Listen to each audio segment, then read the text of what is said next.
Magandang araw muli sa inyong lahat, mga kaibigan. Sa araw na ito ay isa na namang kwento ng pakikipagsapalaran at kababalaghan ang aking ihahatid sa inyo. Ito ay kwento ni Mark na isang guro mula sa isang paaralan sa lungsod ay lumipat ng pagtuturo sa isang malayong baryo sa probinsya ng Quezon. Doon ay nakilala niya si Tanya, isang dalaga na kapwa niya guro sa paaralang pinaglipatan niya. Agad na nagkagusto sa kanya ang dalaga, dahilan para gamitan siya nito ng gayuma. Subalit may taong tumulong sa kanya upang hindi matuloy ang masamang balak ng dalaga sa binata. Isa na rito ay ang kanyang mag-aaral na si Buboy. Akala ni Mark ay yun na ang pinakamasamang mararanasan niya. Subalit yun lang pala ang simula ng mas masasakit na kapalaran niya dahil matutuklasan niya ang pagkatao ng dalaga. Paano niya haharapin ang mabibigat na pagsubok na darating sa kanya? Ano pa nga ba ang mas malalim na madidiskubre niya sa pagkatao ng dalaga na siyang lalong magpapatindi sa paghihirap ni Mark? Sino ang makakasama niyang tutulong sa kanya upang labanan ang kasamaan na bumabalot sa baryo Sapang? Malalaman natin ang sagot sa mga tanong na yan sa kwentong aking isasalaysay. Ngunit bago ang lahat, mga idol, huwag po nating kalimutang mag-subscribe, mag-like at i-hit ang notification bell sa aking mga YouTube channel na The Voice Addict at Apong Isaak para mas marami pang makapigil hininga na kwentong aswang at katatakutan mula sa mundo ng kababalaghan. Umpisahan na po natin ang kwento. Magkahalong emosyon ang nararamdaman ko ngayon. Masaya ako, pero nakakaramdam din ng kalungkutan. Ilang taon akong nagserbisyo bilang isang guro sa paaralan na kung saan una akong nagturo. Subalit ngayon ay ito na ang sandaling kailangan ko nang umalis. Marami akong masasayang alaala sa bawat sulok ng silid na ito. Babaunin ko ang masasayang alaala na yon sa paglipat ko sa paaralang naghihintay sa akin. Ayoko mang umalis, subalit hindi ko na kayang makita at makasama pa si Samantha, ang dati kong nobya na ipinagpalit ako sa iba. Ang masakit pa, kapwa guro ko din sa paaralang ito ang ipinalit niya sa akin. Masakit sa loob ko na makita sila sa araw-araw na masaya sa kanilang buhay. Kasal na sila ngayon, buntis na din si Samantha. Ako na lang yata ang hindi pa umuusad ang buhay. Dahil nga kasal na sila, tanggap na din sila ng ibang kaguro namin. Nakalimutan na ng lahat ang pagtataksil na ginawa nilang dalawa sa akin. Kaya upang gamutin ang puso kong nasugatan, kinailangan kong magpakalayo-layo na lamang. Kinabukasan, maaga pa ay gumising na ako. Ito na ang araw na pinakahihintay ko. Luluwas ako patungo sa bagong paaralan kung saan dito ko na lamang ipagpapatuloy ang serbisyo ko bilang isang guro. Kaunting gamit lamang ang aking dinala, yung kailangan ko lang. Dahil sa haba ng aking biyahe, hapon na nang nakarating ako dito sa probinsya ng Quezon. Dumiretso na ako sa paaralan, sa opisina ng eskwelahan. Kumatok ako sa pintuan. Tiyempo na may isang babaeng naroon sa loob ng opisina. Base sa kanyang suot na uniforme, isa siyang guro. Ngumiti ako at magalang na bumati. Magandang hapon po. Ako po si Mark, ang bago pong guro sa paaralang ito. Magandang hapon din naman. Maupo ka muna. Ikukuha lang kita sandali ng may inom. Tango at ngiti lamang ang naisagot ko, sapagkat nahihiya akong tumanggi sa alok niya. Isa pa, nauuhaw na din talaga ako. Habang kumukuha ng tubig ang babaeng guro, hindi ko maiwasang ilinga ang aking paningin sa paligid ng opisina. Ibang-iba ito sa dating paaralang pinagtuturuan ko. Maaliwalas ang paligid. May mga buhay na halamang nakalagay sa paso sa bawat kanto ng silid. Sobrang nakakagaan sa pakiramdam kung sila ay pagmamasdan. Ilang sandali pa, bumalik na ang babae. May dala itong isang basong tubig sa kanang kamay. Sa kaliwang kamay naman niya ay isang tuhog ng banana cue ang kanyang bitbit. Inilapag niya ang tubig sa mesang nasa harap ko. Samantalang ang banana cue ay inaabot niya diretsa sa akin. Oh, heto. Magmerienda ka muna. Mukhang napagod ka sa biyahe mo. Opo. Napakalayo ng lugar na to. Akala ko nga po aabutin na ako ng gabi sa daan eh.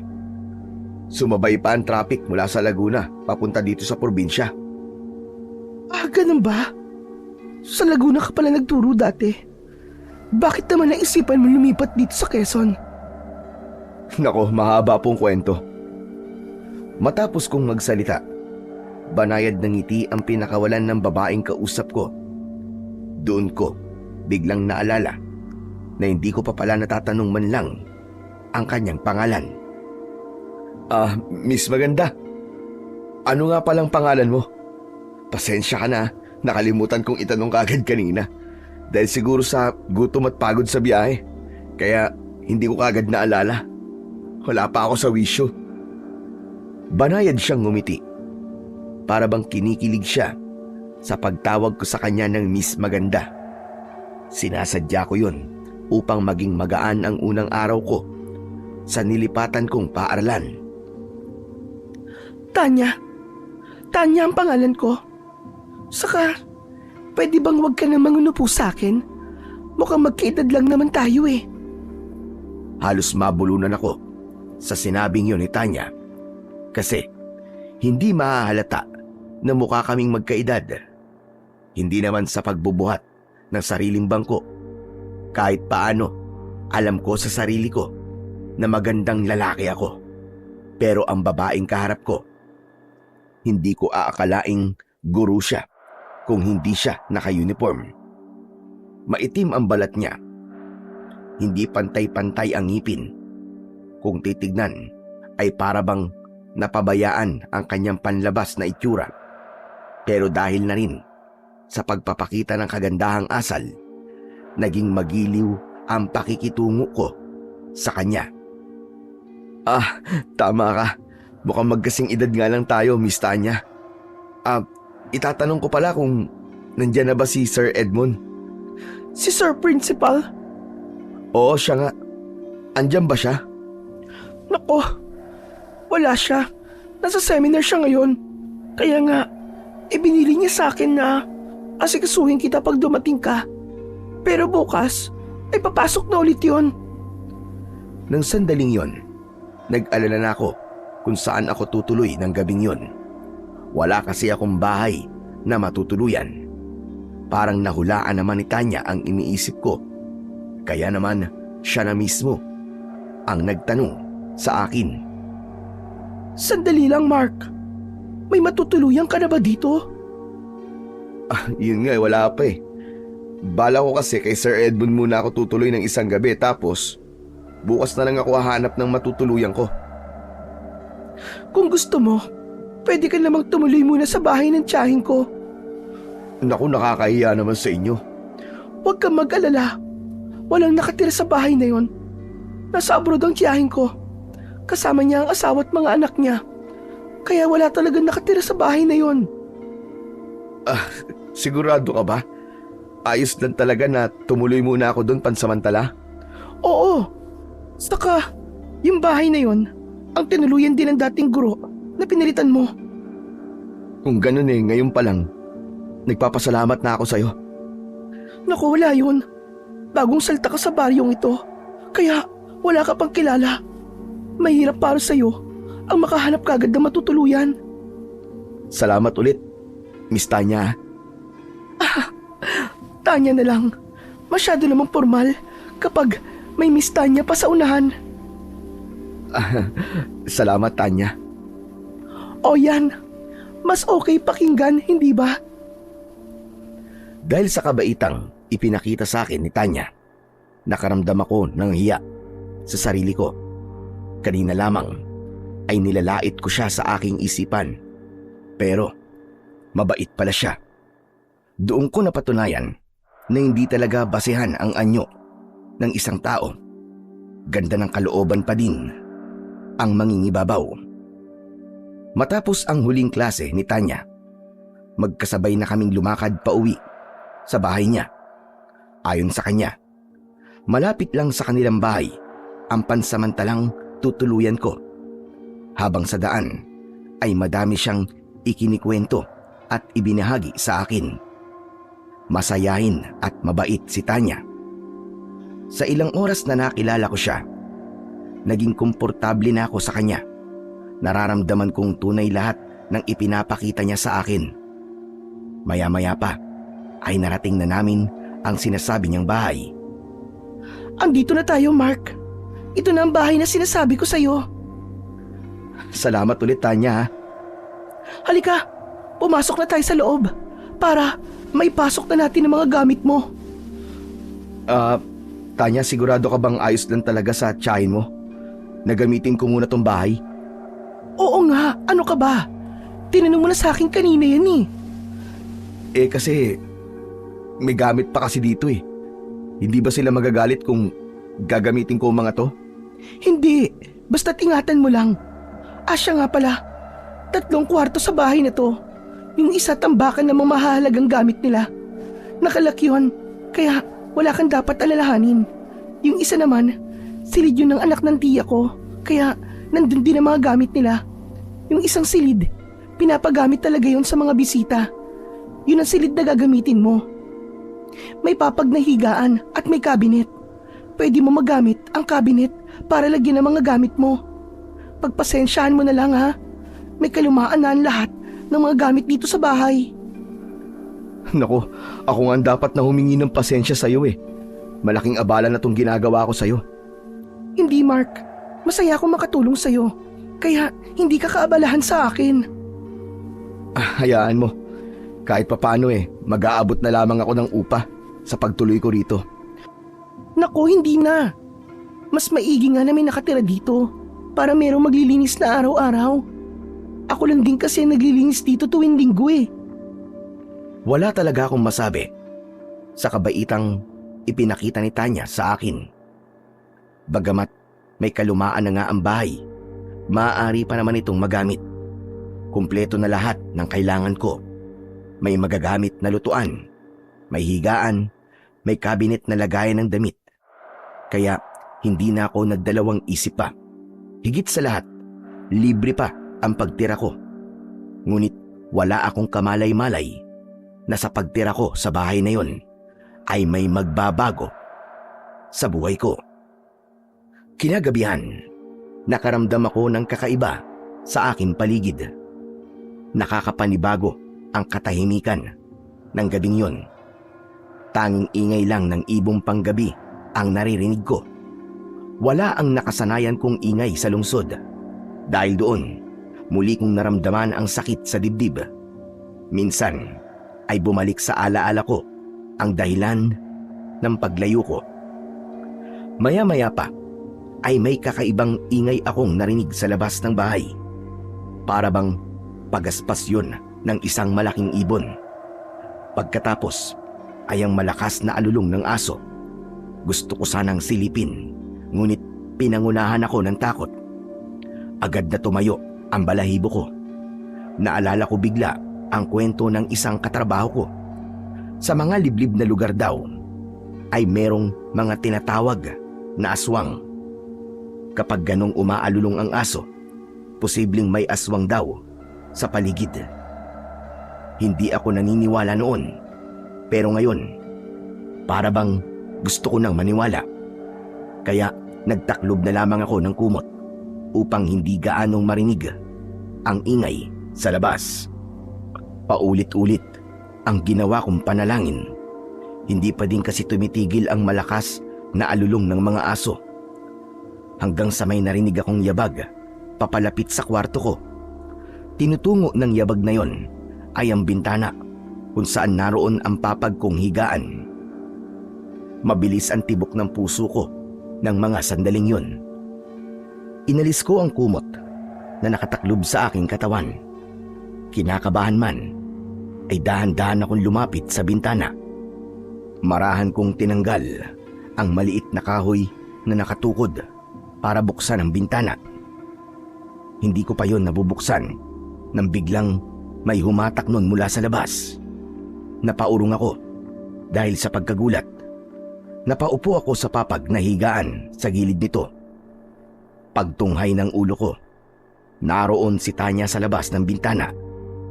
Nakangiting nakatingin sa akin. Diyos ko, ikaw pala, Tanya. Akala ko kung ano na eh. Pasensya na. Nagulat ka ba? Natakot ka ba, Mark? Kanina pa akong kumakatok sa pinto mo. Hindi mo ba naririnig? Ganun ba? Akala ko talaga may aswang na sa labas ng bahay eh.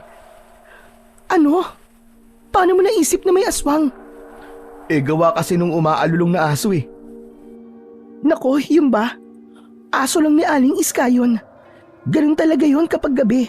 Kaya masanay ka na, Mark. Gabi-gabi ba na umaalulong yun? Oo. Ewan ko ba sa aso na yun? Ganyan siya palagi. Kwento-kwento kasi sa bayan namin. Kapag meron daw umaalulong na aso, may aswang daw. Naku, Mark. Huwag kang magpapaliwala sa ganun. Hindi totoo yun. Walang aswang. Teka nga. Talaga bang hindi mo ako papapasukin sa loob ng bahay? Dito mo na lang ba talaga ako kakausapin sa bintana? Naku, pasensya ka na, Tanya. Nawala sa isip ko. Sige na. Pumunta ka na sa tapat ng pinto, lalabas na ako para mapagbuksan kita. Nang makaalis na si Tanya sa tapat ng bintana, isinara ko na ulit yun. Pagkatapos ay nagtungo ako sa pinto. Saka, pinagbuksan si Tanya. Bakit ka pala pumunta dito? Gabi na. Madilim na sa daan. Saka, baka mapagalitan ka ng nanay at tatay mo. Kasi, pinadalhan ka na lolo ko ng hapunan. Baka daw kasi hindi ka pa kumakain. Ganun ba? Naku, nakakahiya naman sa'yo at sa lolo mo. Naabala ko pa kayo. Pero tatanggapin ko na to ha. Hindi na ako tatanggi kasi tama ka. Hindi pa nga ako kumakain. Gutom na nga ako eh. Bala kong tiisin na lang sana ang gutom ko hanggang umaga. Alam ko naman na mahihiya ka magsabi. Kaya heto, nagkusa na ako. Tanya, salamat talaga ha. Sige, uwi ka na. Baka hinihintay ka na ng mga magulang mo. Wala na akong mga magulang, Mark. Patay na ang nanay ko. Ang tatay ko naman ay iniwan ako. Ang lolo ko na lang ang kasama ko sa bahay. Nakita ko ang pagbabago ng ekspresyon sa mukha ni Tanya. Naramdaman ko ang sakit ng damdamin niya. Pasensya ka na ha. Hindi ko alam. Okay lang yun. Tanggap ko na wala na akong magulang. Kaya huwag mo nang alalahanin yun. Siya nga pala. Ito na yung pagkain na pinapadala ni Lolo. Matapos maiabot sa akin ni Tanya ang bayong, ay agad ko yung binuksan. Tumambad sa akin ang adobong atay at kanin. Mukhang masarap yon sa aking paningin, kaya hindi na ako nagpatumpik-tumpik pa. Nilantakan ko ang pagkaing dala ni Tanya. Tanya, halika. Saluhan mo ako. Ang dami nitong dala mo eh. Naku, hindi na. Tapos na akong kumain. Pero ang dami nito. Yung matitira, pwede mo pang kainin bukas. Kung sa bagay. Grabe. Ang sarap ng luto ng lolo mo ah. May kakaibang lasa akong nalalasahan sa karne. Parang ngayon lang ako nakatikim ng ganito kasarap. Kasi libre, kaya panay ang puri mo. Huwag ka ngang OA. Ano ka ba? Totoo nga, masarap. Sus, huwag mo na nga akong bulahin. Pagkatapos kong kumain ng hapunan, umuwi na din kagad si Tanya. Dala-dala ang mga platong pinagkainan ko. Marahil sanhi ng kabusugan, kaya nakatulog kagad ako. Pagmulat ko ng mga mata, ay umaga na. Nagsimula na akong gumayak para sa unang araw ng pagpasok ko sa paaralan sa baryo ng Sapang. Kumuha ako ng tubig sa posong nasa gilid lamang ng bahay. Napangiti ako ng bahagya habang binobombahan ko ang tubig ng poso. Naisip kong nag-iba na talaga ng gusto ang buhay ko. Dati, papasok lamang ako sa banyo, pipihitin ko ang gripo, tutulo na ang tubig at tapos makakaligo na ako. Pero ngayon, paghihirapan ko muna bago ako makaligo. Lumabas na ako pagkatapos maligo. Tuwalya lang ang tumakip sa pang-ibaba kong katawan. Samantalang wala akong suot na damit pang itaas dahil akala ko ay wala pa akong kasama sa bahay. Ngunit laking gulat ko nang pagbukas ko ng banyo. Naroon na si Tanya sa gilid ng papag na higaan ko. Nakangiti siya sa akin habang nakatitig sa hubad kong katawan. Nakaramdam ako ng hiya. Naku Tanya, nandito ka pala, sorry. Ang aga mo naman yata. Saka, paano ka nakapasok dito sa bahay? Kanina pa kasi ako makatok. Hindi mo ko naririnig. Kaya pumasok na lang ako. Oo nga pala, nakalimutan kong isara ang pinto nung kumuha ko ng tubig sa poso. Sige na, magbihis ka na. Para makakain na tayo. Nagdala ko ng almusal natin. Nagluto si Lolo ng sopas. Tanya, excuse me, lumabas ka muna para makapagbihis na ako. Ay, oo nga pala, pasensya ka na. Ihahanda ko ng almusal natin ha. Sumunod ka na kagad pagkatapos mo magbihis.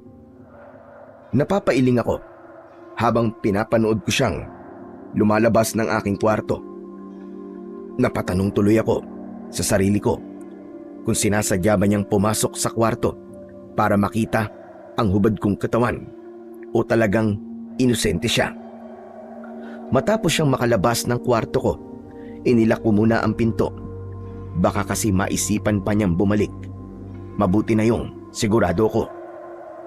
Pagkatapos kong maigayak ang lahat ng mga kailangan ko, pumunta na ako sa kusina. Tulad ng inaasahan ko, naihanda na ni Tanya ang sopas. Magkasabay kaming kumain at pagkatapos nun ay magkasabay na din kaming naglakad papunta sa school. Habang nasa daan kami, panakanakay nagsasalita si Tanya. Nagtatanong siya ng mga ilang bagay tungkol sa akin, yung mga hindi gaanong personal. Sinasagot ko siya, pero pagdating sa personal na buhay, ngumingiti lamang ako, lalo na pagdating sa buhay pag-ibig. Ano ba, Mark? Bakit ba gumingiti ka lang dyan? May nobya ka bang iniwan sa inyo? Pwede bang huwag kong sagutin yan, Tanya? Ba't ayaw mong sagutin? Siguro may nobya ka na, no? Ayoko kasing pag-usapan ng tungkol sa bagay na yan eh. O sige, ikaw ang bahala. Huwag mo muna sagutin kung hindi ka komportableng pag-usapan. Napansin kong nagbago ang ekspresyon ng mukha ni Tanya. Kung kanina ay masaya ang aura nito, ngayon naman ay hindi ko mahulaan kung nadidismaya siya o nayayamot sa akin. Pero kahit ano pa yon, karapatan ko naman siguro na hindi ibahagi sa iba ang personal kong buhay, lalo na't bago ko pa lang siyang kakilala. Habang nasa daan kami patungo sa school, may kakaiba din akong napansin sa tingin ng mga taong nakakasalubong ko. Para bang may nais silang sabihin sa akin na hindi ko mawari. Subalit hindi ko nalang pinansin dahil iniisip kong bagong salta ako. Galing ako ng lungsod, kaya ganun sila kung makatingin sa akin. Pagdating namin sa school, nasa opisina ang principal. Agad akong lumapit sa kanya. Maayos naman siyang nakipag-usap sa akin. Matapos na maibigay niya ang assignment ko, nagtungo na ako sa magiging bago kong silid-aralan. Pati na ang hahawakan kong klase. Ngunit may isang bagay ang sinabi sa akin ni Sir Principal ang hindi mawala-wala sa isip ko. Mag-ingat ako sa taong nasa paligid ko, lalo na't bagong salta lang daw ako sa baryo na yon. Maraming kakaibang nilalang ang nabubuhay dito, kaya ingatan ko daw na huwag silang masasaktan o magagambala sa katahimikan ng kanilang buhay dahil baka pagsisihan ko ang paglipat ko ng paaralan. Yan ang mga katagang sinabi niya sa akin. Napapaisip tuloy ako kung tao ba ang tinutukoy niya o mga hindi nakikitang nilalang o mga maligno. Hoy Mark, ang lalim yata ng iniisip mo. Kanina pa ako nakalapit sa'yo. Hindi mo man lang ako napansin. Ha? Wala to. Medyo naninibago lang siguro ako sa bago kong paligid. Masasanay ka din. Teka, bakit narito ka nga pala? Wala ka bang klase ngayon? Meron. Dun sa kabilang silid ng klase ko. Napadaan lang ako dahil napansin kong tulala ka. Ayos ka lang ba, Mark? Ano ba sinabi sa'yo ni Sir Edmond? Paglabas mo sa opisina niya, parang wala ka na sa sarili mo. Wala. Ayos lang ako. Walang nabanggit na kahit na ano si Sir Edmond sa akin. Sadyang naninibago lang siguro ako. Sige na, Tanya, pumunta ka na sa klase mo. Baka mahuli ka pa. Saka magsisimula na din ang klase ko. Sige, mauna na ako.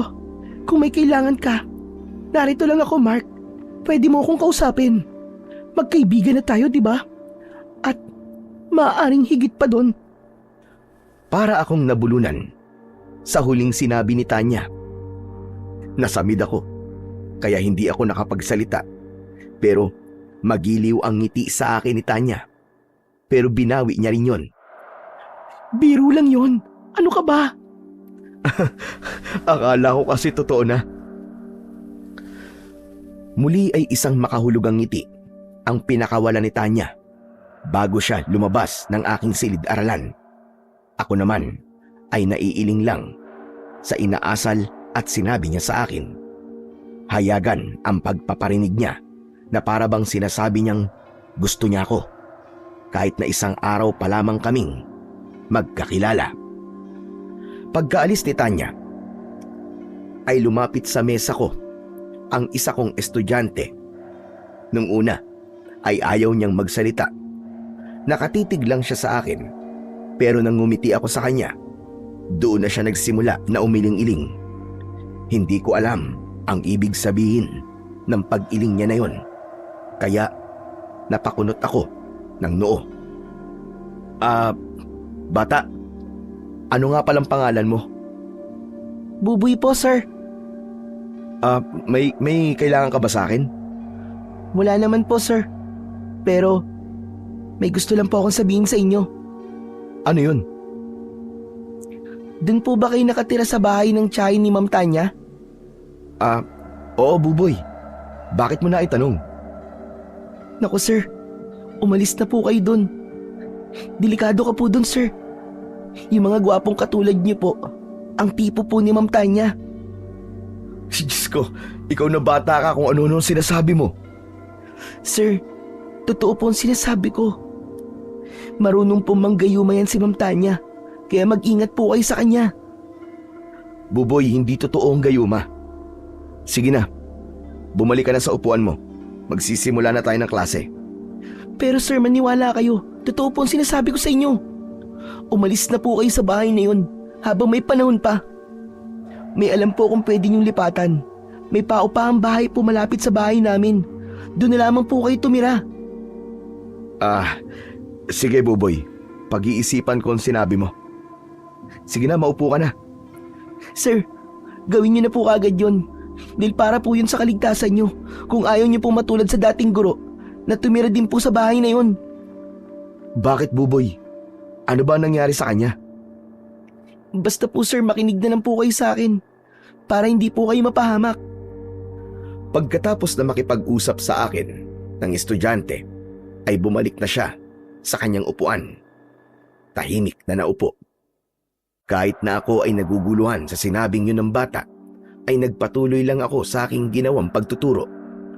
Umakto akong normal, kahit sa loob-loob ko ay naguguluhan ako. Maghapong tumakbo sa isip ko ang mga sinabi ni Sir Edmond at ng batang si Buboy. Gusto sanang sumabay ni Tanya sa akin pauwi ng bahay, pero nagdahilan na lang ako na may dadaanan pa sa tindahan, kaya pinauna ko na siyang umuwi. Habang naglalakad ako, sumabay sa akin ang batang si Buboy. Kinuha ang mga librong dala ko, saka nagpatuloy kami sa paglalakad. Pero dahil sa maliit ang katawan nito, hindi ko na siya hinayaang dalhin pa ang aking mga libro. Buboy, ako na lamang ang magdadala nito. Kaya ko na to. Saan ka ba umuwi? Malapit po kinakapitan ng bahay ko. Yung sinasabi ko pong paupahan sa'yo, kinakapitan po yun. Biglang nabuhayan ako ng loob pagkarinig ko sa sinabing yun ni Buboy. Kasi mas ligtas nga naman ako kung doon ako titira. Pwede mo ba akong samahan doon, Buboy?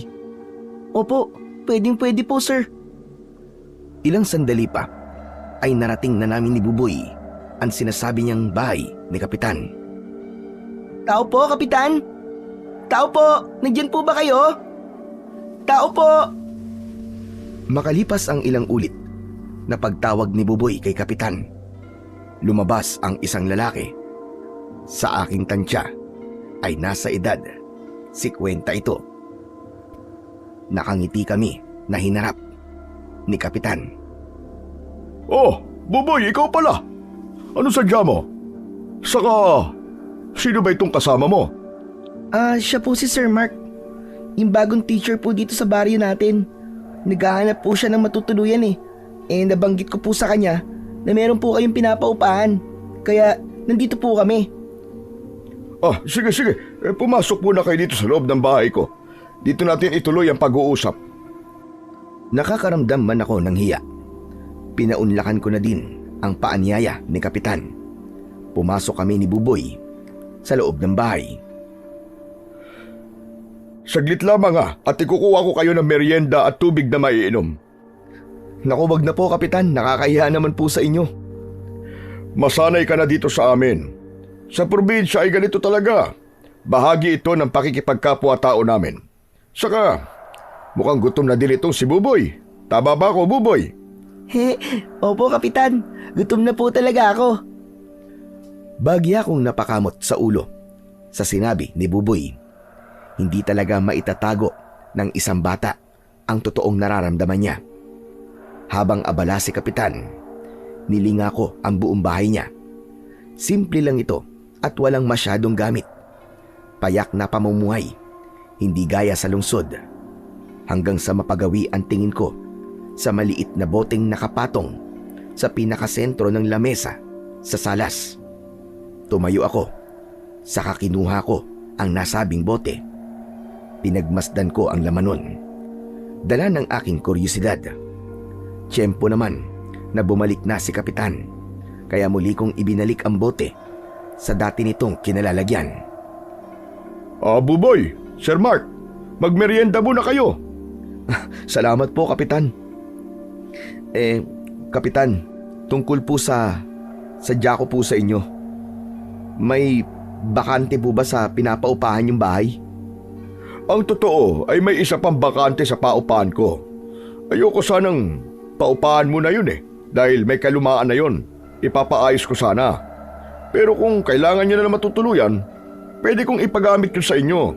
Bigyan nyo na lamang ako ng hanggang Linggo upang mapaayos ko ang bubong. Tumutulo na kasi yun dahil sa sunod-sunod na bagyo. Naku, kung ganun po, wag na po. Ipaayos niyo na po muna. Maaari pa naman akong tumira sa bahay ng tiyahin ni Tanya Doon ka kamo nakatira? Sa bahay ng tiyahin ni Tanya? Opo, Kapitan. Nako, ngayon pa lang ay lumipat ka na dito sa akin. Dito ka na muna sa bahay namin tumuloy hanggang Linggo, habang ipinapaayos ko yung lilipatan mo. Delikado ang buhay mo doon. Pero Kapitan, mabait naman po si Tanya. Palagi niya nga po akong inaasikaso Hindi totoo mabait ang Tanya na yan. Pakitang tao lamang yan, maniwala ka sa akin. Dahil kami ang nakakakilala sa babaeng yon. Aba, ilang ulit na nga naming ipinitisyon na mawalan ng lisensya yan sa pagtuturo, pero palagi na lamang nakakalusot. Kaya hinayaan na lang namin, pero maingat ang lahat ng taga-baryo sa pakikisalamuha sa kanya at sa lolo niya. Bakit naman po, Kapitan? May nagawa po ba silang hindi ka nais-nais sa mga taga-baryo? Kilalang magaling sa gayuma ang nanay ni Tanya. Ang ama naman niya ay nagtatago dahil tinutugis ng mga tao. Po? Hala, bakit naman po? Ayon sa aking ama, ang tatay ni Tanya ay may lahi daw na aswang. May lahing aswang? Oo, Mark. Kaya malamang si Tanya ay isang aswang din. Kung ganun po, isa siyang aswang na may kakayahan sa panggagayuma? Talaga po bang meron pang ganyan sa panahong to? Baka naman po chismis lang yun. Hindi yan basta isang chismis lang. Totoo mga sinasabi ko sa iyo. Gusto mo ba ng patunay? Opo, syempre. Nasaan po ang patunay? Kinuha ni Kapitan ang boteng nasa sentro ng lamisita. Saka iniabot yon sa akin. Kahit na nagtaka ko, tinanggap ko ang boteng iniaabot ni Kapitan sa akin. Yan. Yan ang makapagpapatunay. Ano po bang laman ito? Lana. Lana ang tawag dyan dito sa amin sa probinsya. Kapag may aswang na nasa paligid, kumukulo ang langis na yan. Kapag walang aswang sa paligid, kalmado lamang ang langis na yan. Kapitan, hindi pa din po ako makapaniwala sa mga sinasabi niyo sa akin.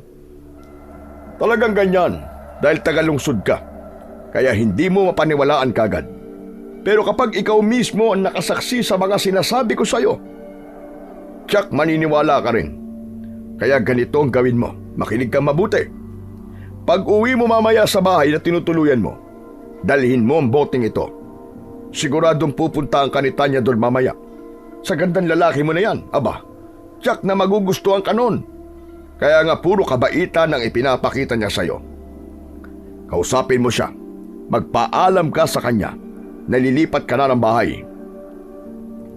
Ano pong pwede kong idahilan sa kanya? Na hindi niya po mahahalata na umiiwas po ako sa kanya. Nako, matalino ang babaeng yon. Kaya kahit ano pang idahilan mo, malalaman niya na umiiwas ka na sa kanya. Kaya sabihin mo na lang sa kanya na ako may gusto na dito ka na muna tumuloy sa bahay ko. Hindi na yun magtatanong ng kahit na ano sa'yo. Basta't kapag inalok ka niya na kahit na anong pagkain, huwag kang kakain ha. Tandaan mo lahat na sinasabi ko sa'yo. O sige na, umuwi ka na. Kunin mo na muna ang mga gamit mo.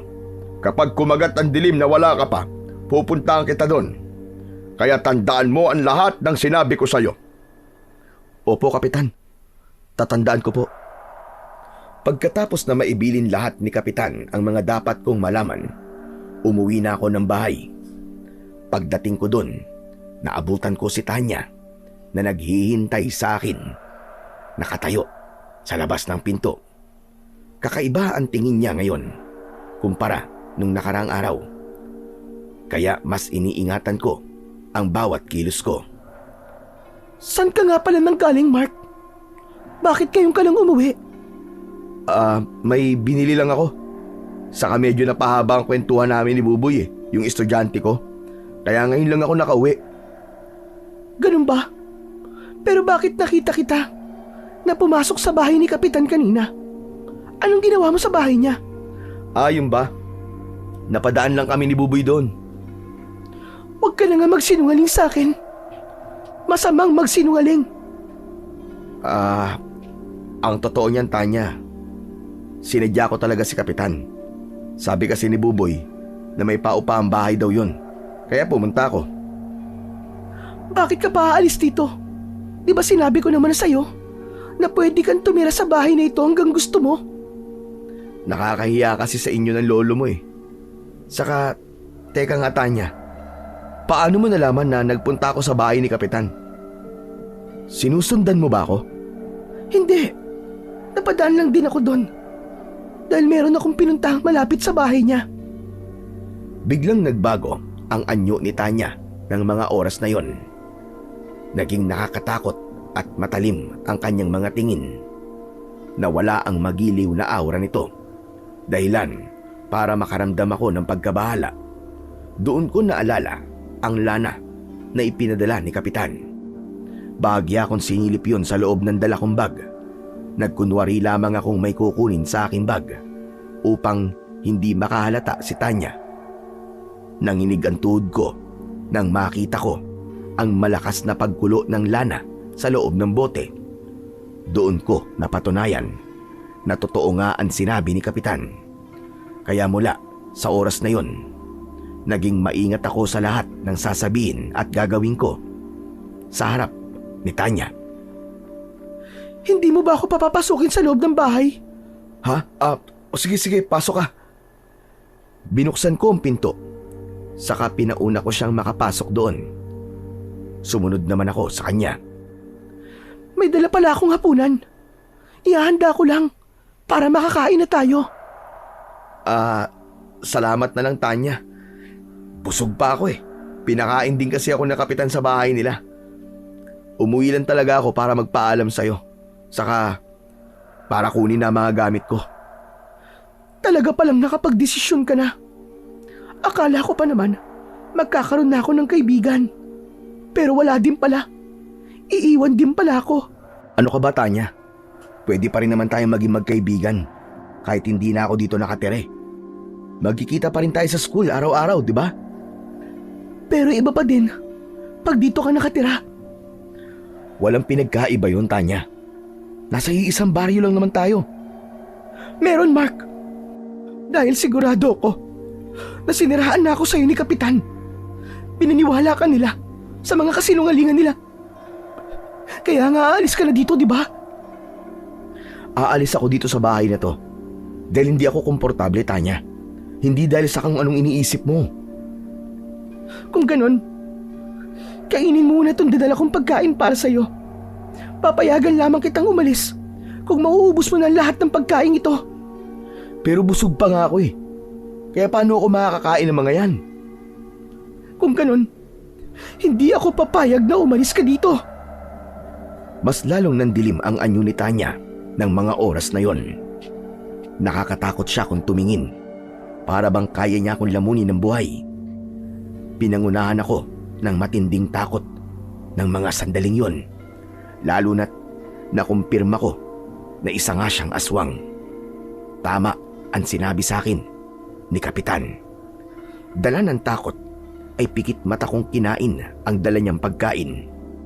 Wala akong itinira. Matapos akong kumain, wala na akong naalala sa mga sumunod na naganap. Nagising akong nasa papag na higaan. Naroon ako sa tabi ni Buboy at nandun din si Kapitan. Niyugyog ang buong katawan ko. Baka sa mukha nila ang labis na pag-aalala. Salamat sa Diyos at nagising ka na, Mark. Kapitan, ano pong nangyari? Naabutan ka namin ni Buboy na nakahandusay sa sahig. Wala kang malay. May masamang balak sa'yo ang Tanya na yon. Buti na pigilan ko siya. Pinalo ko siya ng malaking bato sa ulo. Kaya nawalan siya ng malay.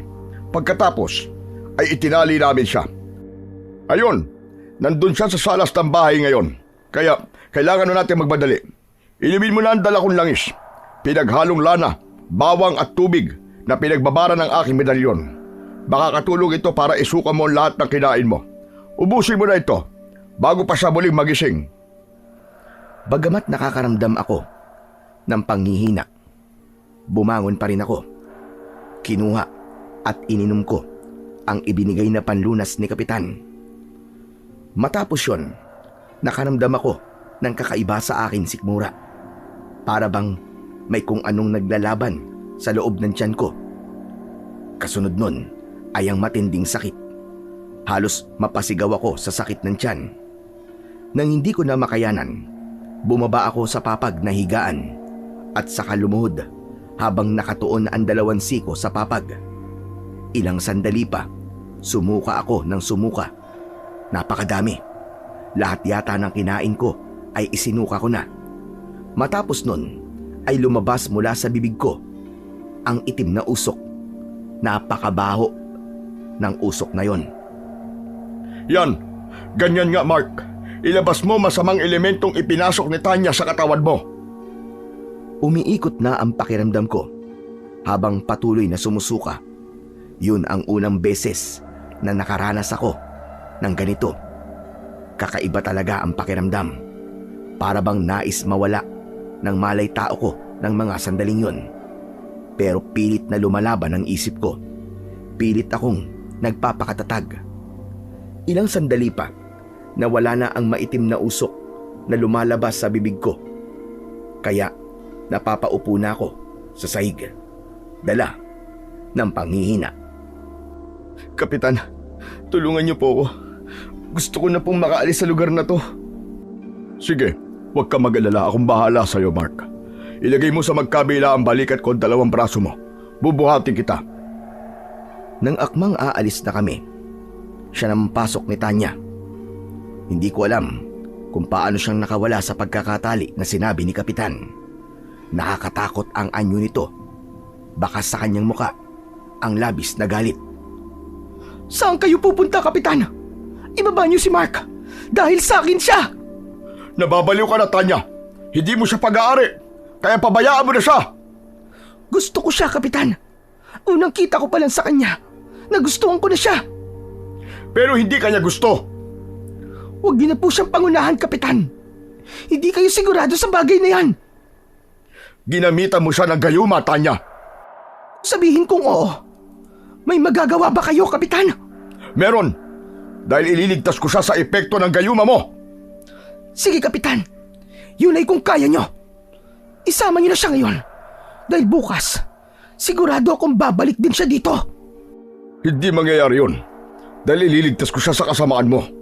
Kung wala akong nagawa noon para tulungan si Norman, laban sa naging kalokohan mo, hindi na ako papayag ngayon. Hindi mapapahamak sa mga kamay mo si Mark. Tignan natin kung kaya mo talaga, Kapitan. Mark, huwag ka sumama kay Kapitan. Dito ka lang sa bahay na to. Parang alingaw-ngaw sa tenga ko ang boses na yon ni Tanya. Kahit na lumalaban ang isip ko, sumasang-ayon sa kanya ang katawan ko. Kaya bumalik ako sa papag na higaan. Saka muli akong nahiga doon. Pinanood ko sila sa kanilang pagtatalo. Kahit sinasabi ng utak ko na tumakas na, ayaw namang gumalaw ng katawan ko. O ano? Kita niyo na, Kapitan? Gusto ko ni Mark dahil sumusunod siya sa mga sinasabi ko. Hindi ka talaga titigil sa kasamaan mo, hayop ka! Nang sandaling yon, nakita kong hinubad ni Kapitan ang kanyang medalyon. Saka itinutok yun kay Tanya. Akmang gagamitin na sana yon ni Kapitan nang biglang dumating ang isang matandang lalaki. Malakas siyang sumigaw, sanhi para mapatigil si Kapitan sa gagawin niya. Nanatiling nakamasid lamang ako sa mga pangyayaring ito habang nasa tabi ko ang estudyante kong si Buboy. Huwag mong ituloy ang Kapitan! Huwag mong saktan ang apo ko! Lolo Gabo, ayokong saktan ang apo nyo, pero lumalabis na siya sa kanyang ginagawa. Alam ko, Kapitan, kaya hayaan mong ako ang magparusa sa apo ko. Hindi rin ako makapapayag na may mapahamak na naman ng dahil sa kanya. Dahil sa mga sinabi ni Lolo Gabo, nakita kong ibinaba ni Kapitan ang kanyang medalyon. Muli niyang isinuot yon sa kanyang leeg. Ang sumunod na pangyayari ang gumising muli sa kamalayan ko. Hiniklas ng matandang lalaki ang suot na kwintas ni Tanya. Saka sinira ang bilog na pendant ng nasabing kwintas. Nang mabasag na ang kwintas, doon lamang bumalik ako sa akin sarili. Halos maiyak si Tanya sa sobrang galit. Bakit? Bakit po niyo ginawa yun, Lolo? Ayaw niyo po ba akong sumaya? Gusto ko po si Mart. Gustong-gusto ko siya. Pero mali ang ginagawa mo, Apo. Ilang ulit na kitang pinigilan, pero hindi ka nakikinig sa akin. Dahil lagi ka pong kontra sa gusto ko. Para sa inyo, palagi akong mali. Apo, makinig ka sa akin. Dahil para rin ito sa'yo. Para sa ikabubuti mo. Hindi, Lolo. Ayaw mo akong maging masaya. Kaya magsama-sama na kayo, mga pakialamero! Pagkatapos nun, ay sumigaw ng napakalakas si Tanya. Dahilan para magkagulo ang lahat ng ibon sa labas ng bahay. Hanggang unti-unting nagbago ang boses niya. Lumalim yun, para bang nanggagaling sa loob ng kuweba. Lumabas ang mahahabang mga kuko. Tumalim ang mga mata. Saka naging maitim ang balat sa buong katawan. Hindi yan maaari, Apo ko. Mapapahamak ka, Tanya! Kayo ang may kasalanan kung bakit hindi ko kayang pigilan ang totoong nananalitay sa dugo ko. Maging ang galit na nararamdaman ko sa inyong lahat! Hindi ako makapaniwala sa nasasaksiyan kong yun. Totoo nga na may aswang. Hindi ko inakala na sa ilang araw ko pa lang sa probinsya na yon, nakakakita na ako kagad ng totoong aswang. Nakakatakot at nakakapanindig balahibo. Lalo na nung ibinaling niya muli sa akin ang kanyang paningin. Kung hindi ka magiging akin, hindi ka na din makakali sa lugar na ito. Ang puso mo ang magiging pagkain ko, Mark. Katulad ng ginawa ko kay Norman. Kung ganon, totoo nga na ikaw ang pumatay kay Norman, ang dating guro na tumira din sa bahay na ito. Oo, ako nga. Kaya kong gawin yun uli kay Mark. Kung hindi siya magiging sa akin. Nababaliw ka na, Tanya. Hindi ako papayag na may mamatay pa muli nang dahil sa kasamaan mo. Ang mga sumunod na pangyayari ang mas lalong nagpatindi sa kaba at takot ko. Dahil habang hinuhubad ni Kapitan ang kanyang medalyon, mabilis na lumapit si Tanya. Halos lumipad na siya sa bilis ng kanyang galaw. Tinangka niyang dukutin ang puso ni Kapitan gamit ang kanyang matutulis na kuko. Subalit mabilis ang naging pagkilos ni Lolo Gabo. Iniharang niya ang kanyang sarili sa katawan ni Kapitan. Dahil doon, siya ang tinamaan ng mahahabang kuko ni Tanya. Tumama yon sa dibdib ng kanyang lolo. Diretso sa kanyang puso. Lahat kami na naroroon ay labis ang pagkabigla at takot. Maging si Tanya, nabigla din sa kanyang nagawa. Bago tuluyang bumagsak sa sahig si Lolo Gabo, nasalo siya ng mga kamay ni Tanya. Saka bumalik siya sa pagiging anyong tao. Lolo, bakit niyo po ito ginawa? Bakit niyo po iniharang ang sarili niyo? Bakit niyo siya iniligtas? Dahil gusto kong magbago ka na, Apo. Gusto kong makita mong mali ang lahat na ginagawa mo. Dahil kahit na ano pa ang anyo mo, Apo, kung yung kabutihan ng puso mo ang pinahiral mo, magugustuhan ka din ng lalaking nanaisin mo. Hindi mo kailangang ipilit ang sarili mo. Hindi totoo yan. Dahil walang sino man na magkakagusto sa pangit na kagaya ko. Kaya nga ako iniwan ng dating lalaking minahal ko, di ba? Hindi lahat ng lalaki katulad ni Mando, Apo. Magbago ka na, Apo ko. Kung kapalit ng pagbabago mo ay ang buhay ko, malugod ko itong tatanggapin. Habang nasa ganoong kalagayan, sina Lolo Gabo at Tanya, sinamantala namin ni na Kapitan at Buboy ang pagkakataon. Dahan-dahan kaming lumakad palabas ng pintuan hanggang sa tuluyan na kaming makatakas. Mula sa bahay ni Kapitan, dinig na dinig namin ang malakas na sigaw ng pagtangis ni Tanya. Kaya naisip kong marahil ay binawian na ng buhay si Lolo Gabo. Nag-aalala man ako pero pinilit kong payapain ang aking kalooban. Ngayong ko labis na pinagsisisihan ang paglipat ko sa paaralang yun. Ngunit wala na akong magagawa pa para ibalik ang nakaraan. Narito na ako. Inakala ko noon na ang nangyari sa amin ni Samantha ang pinakamasakit na karanasan ko. Subalit hindi pa pala. Dahil ang nararanasan ko ngayon, ang pinakamasakit na pinagdaanan ko. Gustuhin ko mang takasan ang pangyayaring ito sa buhay ko. Pero huli na. Baka pag umalis ako sa lugar na ito, sundan ako ni Tanya. Lalo na ngayong wala na ang lolo niya. Tiyak na kami ni Kapitan ang sisisihin niya. Kahit siya naman talaga ang unang nagkasala sa amin. Kaya ang dapat kong gawin ngayon, tulungan ko si Kapitan na madakip ang aswang na si Tanya upang hindi na madagdagan pa ang mga magiging biktima niya para maipagpatuloy ko na rin ang aking buhay. Dahil sa labis na pagkabalisa, hindi ko na malayan na nakalapit na pala sa akin si Kapitan. Kanina pa pala siya nakamasid sa akin habang nakatanaw ako sa kawalan. O Mark, magkape ka muna. Heto, ipinagtimpla kita.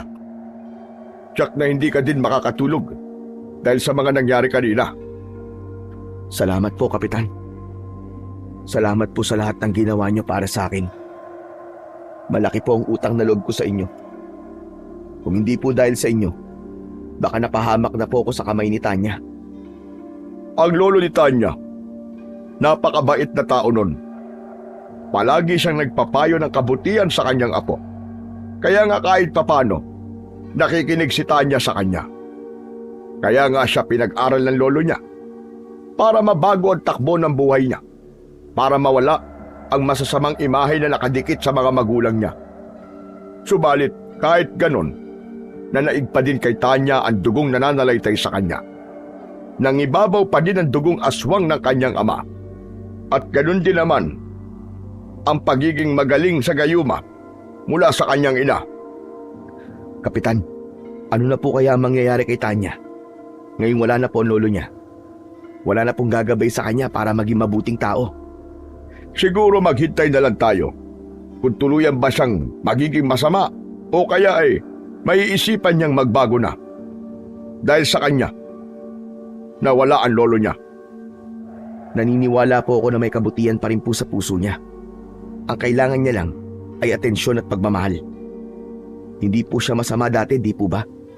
Naging masama lang siya nung nabigo siya sa pag-ibig. Tama ka.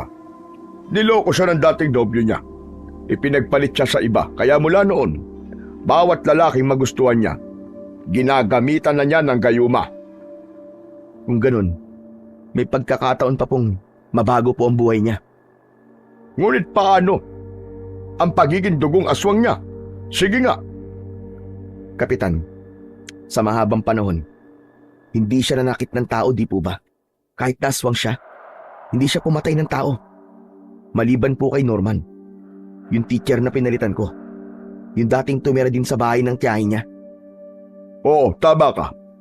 Sana lang po ay may pagkakataon pa para mabuhay siya ng normal, katulad sa mga normal na tao. Bibigyan ko siya ng pagkakataon. Huwag lang niyang sasaktan isa man sa nasasakupan ko. Dahil kapag nangyari yon, hindi talaga ako magdadalawang isip na patayin siya. Nauunawaan ko po kayo, Kapitan.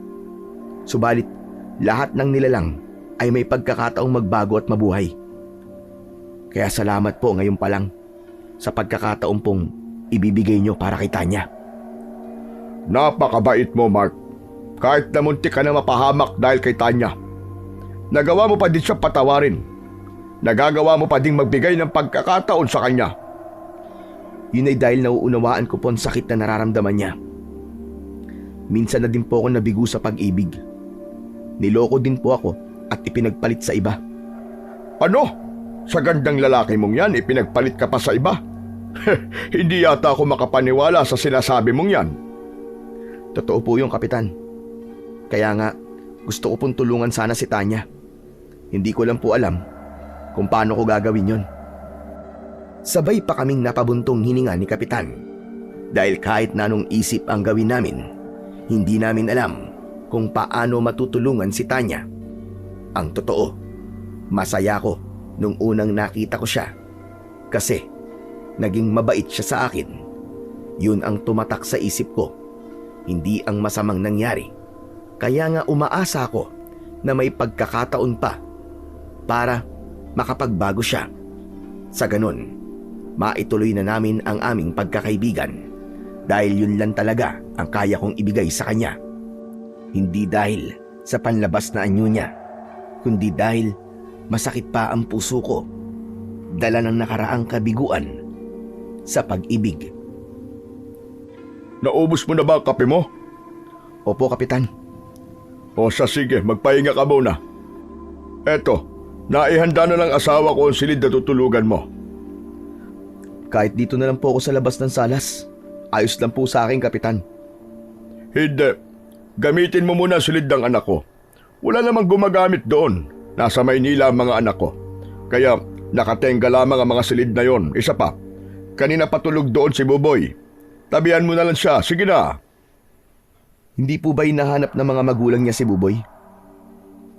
Okay na, ipinagpaalam ko na siya sa mga magulang niya.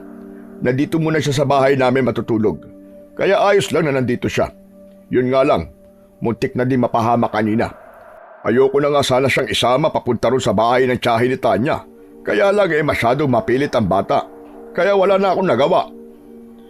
Kung ganun po magpapahinga na po ako, Kapitan. Salamat po ulit sa lahat ng tulong niyo sa akin. Akmang tatayo na sana ako sa aking kinauupuan nang may kung anong bumagsak sa bubong ng bahay ni Kapitan. Tila ba malaking hayop yun? Dahil sa lakas ng pagkakabagsak nito, lumusot ang kanyang mga paa sa pawid na bubong ng bahay. Buti na lamang at matibay ang bubong ng bahay ni Kapitan. Kaya hindi bumagsak yon ng tuluyan. Dahil sa hindi kataasan ang bubong ng bahay, ay sakto din na sa tapat ni Kapitan lumusot yon. Kaya agad niyang hinila ang paa ng kung anong nilalang na nasa bubungan. Nagpumiglas ito hanggang sa tuluyang makawala. Itinaas na muli ang lumusot na paa sa bubong na pawid. Sunod-sunod na yabag ang narinig namin mula doon sa itaas. Kasunod nun ay tila ang pag-alulong nito na parabang katulad sa isang aso. Kapitan, magdanakaw po ba yung umakit sa bubong kanina? Hindi, Mark. Isa yung aswang na kung tawagin ay tik-tik. Tik-tik? Kapitan, si Tanya po ba yun? Hindi ako sigurado kung si Tanya ngayon. Pero isa lang ang sigurado ko, aswang ang sumugod dito sa atin.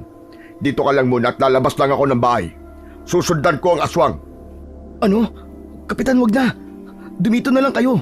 Baka mapahamak pa kayo Walang mangyayaring masama sa akin, Mark. Dahil suot ko ang aking mahiwagang medalyon. Kayo ang maglalabas ng bahay dahil mapanganib. Kahit na anong pigil ko sa kanya, maging ng kanyang asawang si Aida, ay tumuloy pa din si Kapitan. Lumabas siya ng bahay. Dala ang isang mahabang itak. Sa kabilang kamay niya ay puno ng asin. Pansaboy sa aswang kung sakaling lalapit ito sa kanya. Mula sa maliit na siwang ng dingding ng bahay, kitang-kita ko ang nakakatakot na nilalang sa harapan ni Kapitan. Ngunit si Kapitan ay hindi man lang nagpapatinag. Matiim ang tingin sa aswang. Mula sa loob ng bahay, dinig na dinig namin ang ingay ng kanilang mga galaw at usapan. Kay tagal mong nawala sa baryong ito. Pagsisisihan mo na bumalik ka pang hayop na aswang ka. Napakunot ang noo ko sa narinig kong sinabi ni Kapitan. Palaisipan tuloy sa akin kung sino ang nilalang na ito. Kaya nagpatuloy lang ako sa pagmamasid at pakikinig sa kanila. Bakit, Kapitan? Hindi mo ba inasahan ang pagbabalik ko? Akala mo ba ay napatay mo na talaga ako? Bakit bumalik ka pa ditong hayop ka? Balak mo ba manggululi sa baryong ito? Hindi talaga ako lumayo sa baryong ito. Hindi nyo lang nalalaman na narito ko sapagkat iba ang anyo na ginagamit ko. Araw-araw, nakakasalamuha ko kayo nang hindi nyo namamalayan. Kaya nga alam ko na namatay na si Tatay Gabo. Namatay na ang nag-alaga sa anak ko ng maraming taon. Kaya ipaghihiganti ko ang pagkamatay niya. Mali ka ng pinuntahan dahil hindi ako pumatay sa kanya, kundi ang pinakamamahal mong anak na si Tanya. Yun ay dahil sa kagagawa ng dayong nasa loob ng bahay mo. Ilabas mo na siya dahil siya lamang ang kailangan ko. Hindi kita inadamay sa paghihiganti ko kung ibibigay mo siya sa akin. Sige, nandun siya sa loob ng bahay ko. Puntahan mo siya doon. Gawin mo kung ano nais mo. Patayin mo man siya. Hindi kita pipigilan. Ngunit siguraduhin mo lang na hindi mo sasaktan ang asawa ko at ang batang si Buboy. Nataranta ako sa aking narinig at nasaksiyan. Hindi ko malaman ang gagawin ko ng mga oras na yon. Anak nang, talaga bang ibibigay ako ni Kapitan sa aswang na yun? Anong gagawin ko? Diyos ko, kailangan ko makatakas dito. Si Buboy, baka matulungan niya ako. Dali-dali akong pumasok sa silid kung saan natutulog si Buboy. Niyugyug ko siya upang gisingin. Subalit kahit na anong yugyug ko sa kanya, hindi siya gumagalaw man lang. Marahil ay dahil sa matinding pagod niya. Nang mga sandaling yon, narinig ko na ang mga yabag ng aswang na papasok sa loob ng bahay. Binatang dayo! Magpakita ka sa akin! Nangangatal na ako sa takot ng mga sandaling yon. Namumuo na din ang galit sa puso ko laban kay Kapitan dahil naatim niyang ipagkanulo ako sa aswang. Asan ka na, lalaking dayo? Lumabas ka na! Dahil lalo ako nagigigil kapag pinagtataguan ako!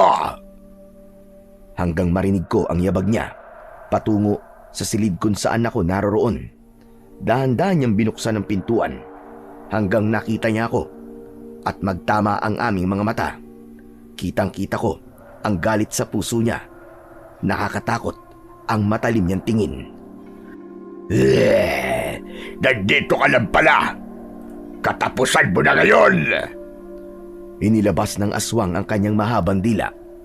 Tila kasing nipis lang yon ng karayom. Matulis din at matalas. Sa likuran ni Mang Dado, naroon nakasunod sa kanya si Kapitan. Nakatingin ito sa aking mga mata. Tila ba meron itong ipinapahiwatig sa akin, kaya nanahimik lang ako, naghihintay sa susunod na mangyayari. Nang ganap nang nakalapit sa akin ang aswang, nakahanda na din ang dila niya upang ipulupot sa katawan ko. Doon na gumalaw si Kapitan. Ang itak na dala niya ay ginamit niya upang saksakin sa likod ng aswang. Ilang ulit na saksak ang kanyang pinakawalan hanggang sa lumuhod na sa sahig ang aswang. Hindi pa nakontento si Kapitan.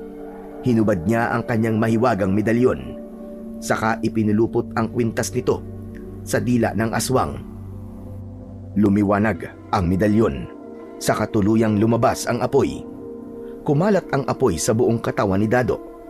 Nagsisisigaw siya sa matinding init at sakit. Nagtatatakbo siya sa loob ng bahay, dahilan para kumalat ang apoy.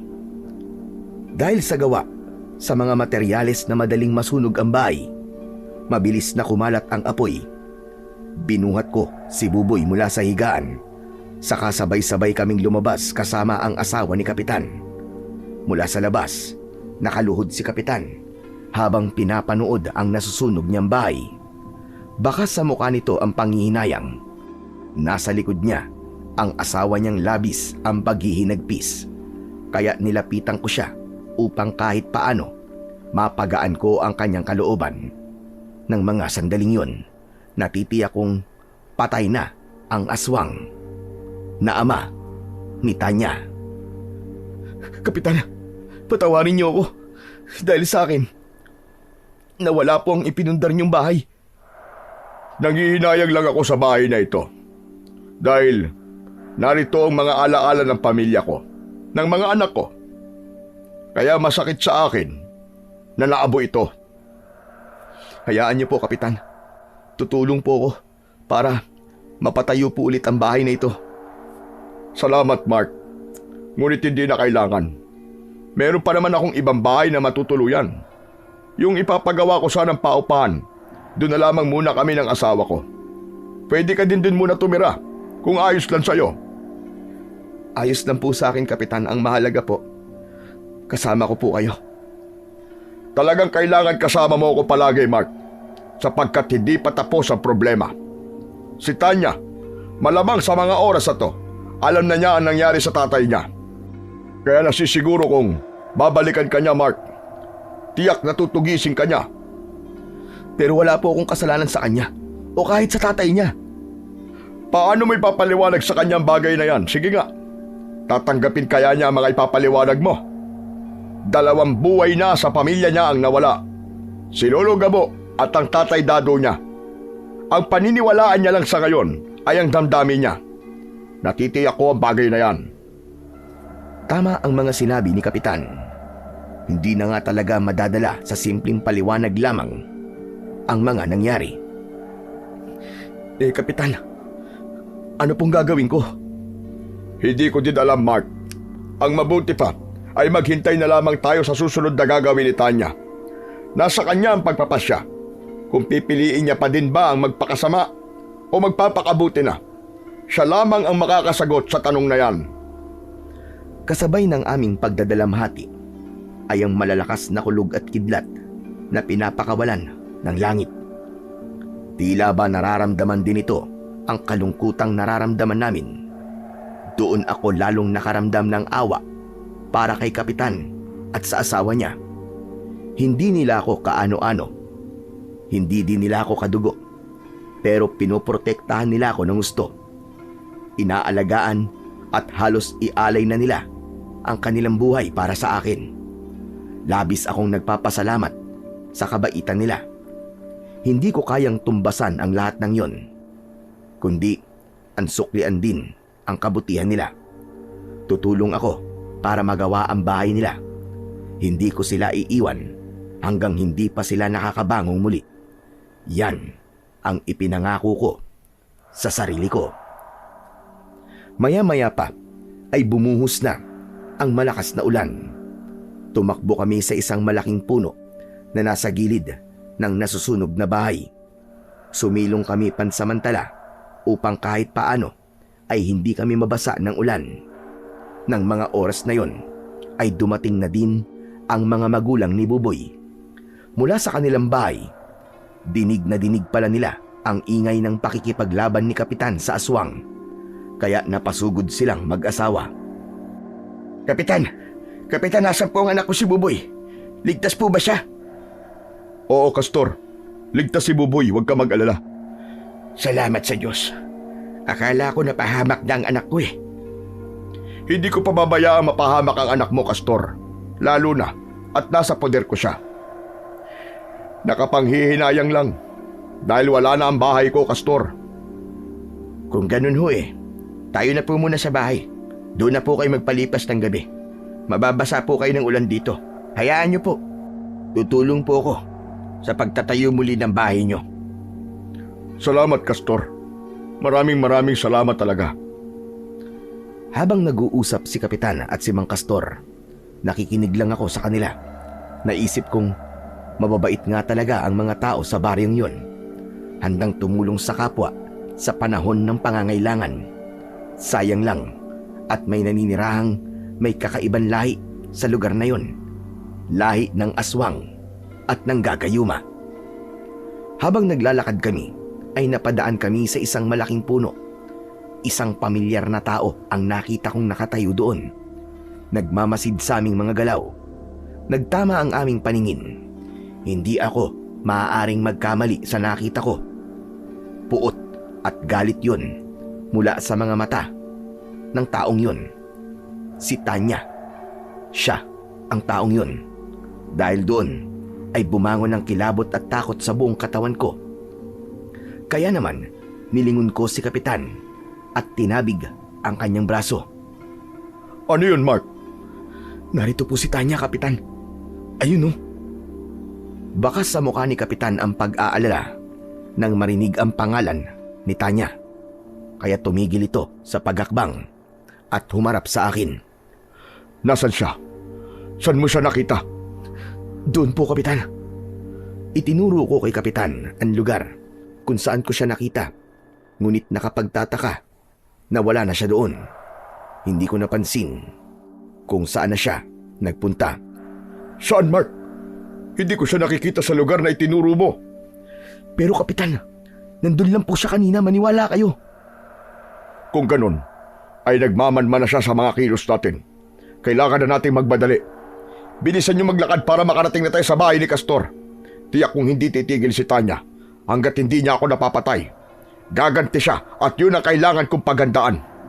Ikaw naman, Mark, natitiyak kung babalikan ka din niya. Aangkinin ka niya. At kung hindi ka niya makuha, tiyak, papatayin ka niya.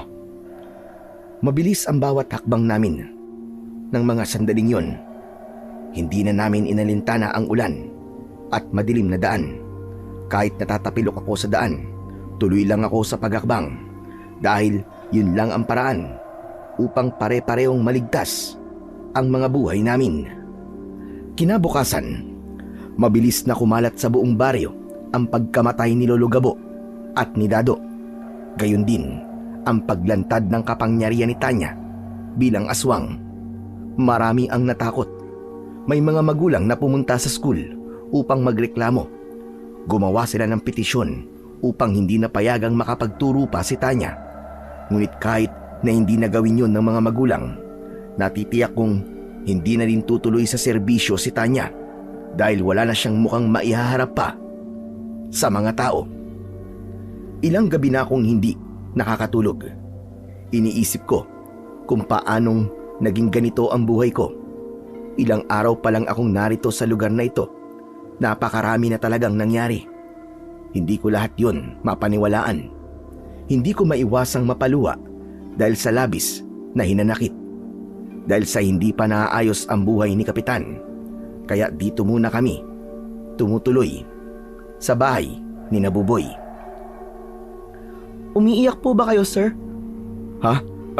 Hindi, Buboy. Sige na, matulog ka na.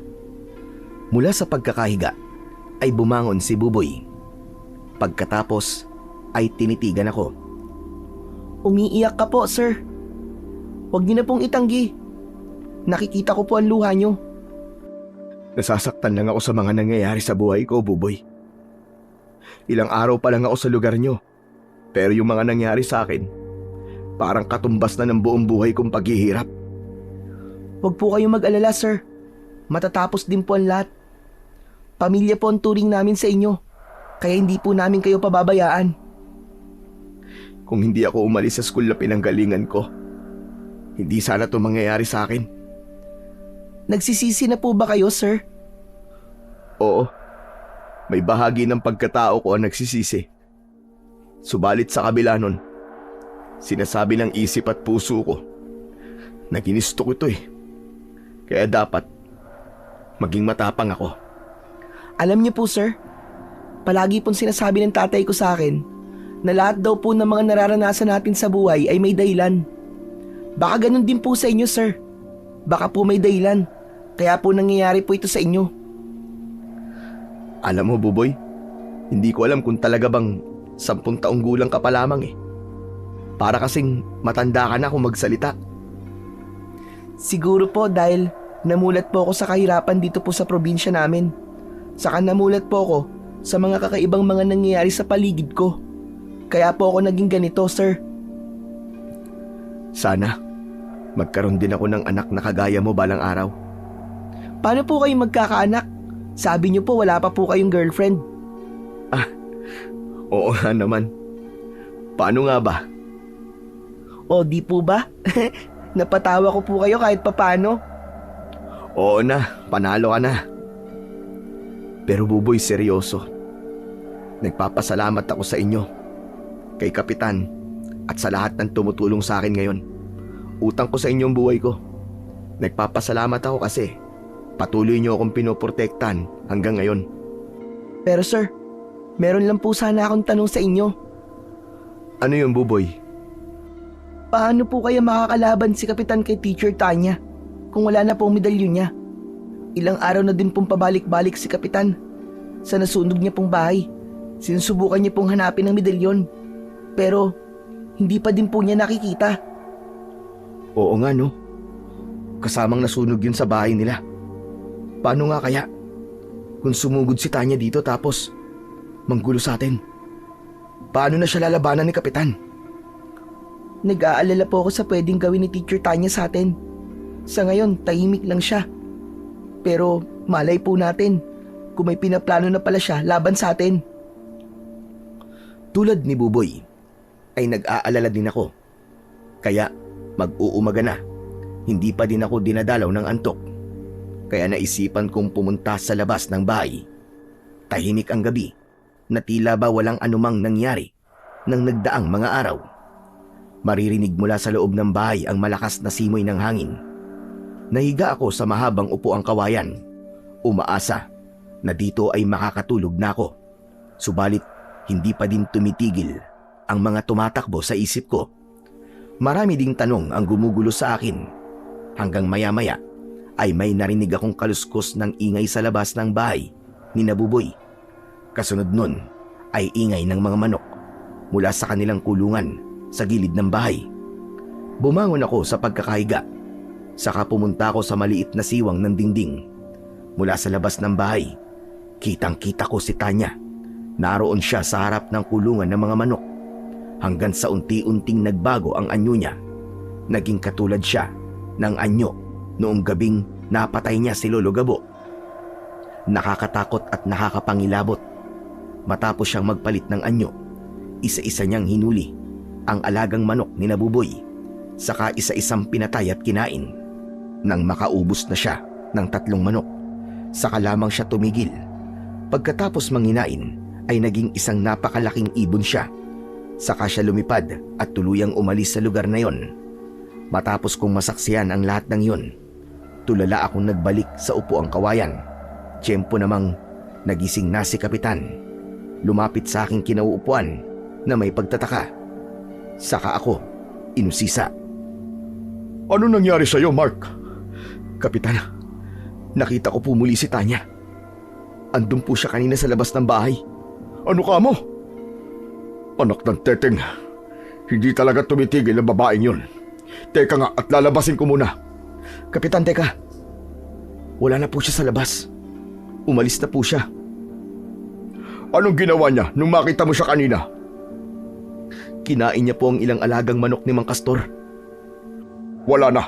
Talagang nagdilim na ang isip ng babaeng yon. Hindi na talaga siya titigil sa pamimirwisyo sa baryong ito. Kailangan mapigilan na ang kasamaan niya. Paano niyo po gagawin yun? Wala na pong medalyon niyo. Kasama na pong nasunog sa bahay niyo. May iba pang paraan, Mark. Makikita mo. Ako mismo ang papatay sa babaeng aswang na yon para matahimik na ang baryong ito. Ano pong gagawin niyo, Kapitan? Sa halip na sumagot, madilim ang tinging pinakawalan ni Kapitan.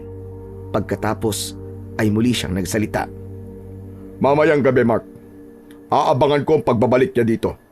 Sisiguraduhin kong yun na din ang huling sandali na makikita siya sa baryong ito. Paano po kung hindi po siya magtungo dito mamayang gabi, Kapitan? Ako ang gagawa ng paraan para lumabas siya sa pinagtataguan niya. Pero paano niyo po gagawin yun, Kapitan? Kinagabihan, bago pa kumagat ang dilim, nakita ko si Kapitan na naghahanda. Hinahasa niya ang itak na ginamit niyang panaksak noon kay Dado. Matalas na po yan, Kapitan. Kanina niyo pa po hinahasa. Oo, dapat lang dahil gagamitin ko to para tapusin na ang aswang. Maganda ka dahil may pupuntahan tayo. Saan po tayo pupunta? Pupuntahan natin ang bahay ni Tanya. Po, ano pong gagawin natin doon? Buhat po nang mamatay ang lolo niya. Hindi na po siya halos nagpupunta doon. Alam ko, pero ang lugar na yon ay mahalaga sa kanya. Natitiyak kong may dambana siya sa bahay na yon. Kaya yun ang gagamitin ko para lumabas siya sa pinagtataguan niya. Paano po, Kapitan? Mamaya malalaman mo din. Basta't ihanda mo na lamang ang sarili mo. Kapitan, pwede po ba akong sumama sa inyo ni Sir Mark? Dahil seryoso ang pag-uusap namin ni Kapitan, hindi ko na malayan na nakalapit na pala sa amin si Buboy. Aba, Buboy, hindi ka pwede sumama sa amin. Delikado ang gagawin namin. Dumito ka na lang sa bahay nyo. Pero Kapitan, gusto ko pong sumama sa inyo. Gusto ko pong tumulong. Huwag na matigas ang ulo, Buboy. Ayoko malagay kang muli sa panganib. Kaya huwag ka na magpumilit pa. Payagan niyo na po ako, Kapitan. Gusto ko pong ipaghiganti ang mga manok kong kinain po ng aswang na yon. Buboy, tama si Kapitan. Dumito ka na lang, makinig ka sa kanya. Hindi na muling nagpumilit pa si Buboy. Nakasimangot lang itong lumapit sa kanyang ama na si Mang Castor. Inaayos niya ang kulungan ng kanyang mga manok. Marahil ay gusto ni Mang Castor na hindi na malagasan pang muli ang kanyang mga alaga. Tay, gusto ko pong sumama kina Kapitan. Hindi anak, makakaabala ka lang sa kanila. Dito ka na lang. Samahan mo ang nanay mo at ang lola Aida mo. Ako na lang ang sasama sa kanila. Nakahanda na ba kayo dalawa? Tara na. Tugisin na natin ang aswang sa baryong ito. Opo, Kapitan. Nakahanda na po ako. Ako din, Kapitan. Nakahanda na ako. Nanggigigil na akong makaharap ang babaeng aswang na yun. Bagamat kinakabahan, sumama ako sa plano ni Kapitan. Nag-aagaw na noon ang dilim at liwanag nang magtungo kami sa bahay ni Tanya. May ilang mga kalalakihan din ang sumama sa amin dahil gusto din nilang mawala na ang aswang sa baryo Sapang. Tig-2 galon ng gasolina ang bitbit namin sa aming magkabila ang kamay. Nang marating namin ang bahay ni Tanya, agad na ibinuhos ni Kapitan ang gasolina sa paligid ng bahay. Bagamat hindi ako lubusang sang-ayon sa planong ito, wala akong magagawa para pigilan si Kapitan. Buo na ang kanyang pasya. Subalit ang ipinagtaka ko, ang dala niyang galon ng gasolina ay hindi niya inubos. Sa halip ay inilagay niya ang 2 pang galon sa isang gilid. Malayo yon sa mismong bahay. Subalit hindi ko na din gaanong pinagtuunan ng pansin dahil alam kong may plano si Kapitan para doon. Sige, sindihan niyo na po, Kapitan. Matapos maihagis ni Kapitan ang may sinding palito ng posporo, ay biglang may malaking ibon ang dumating.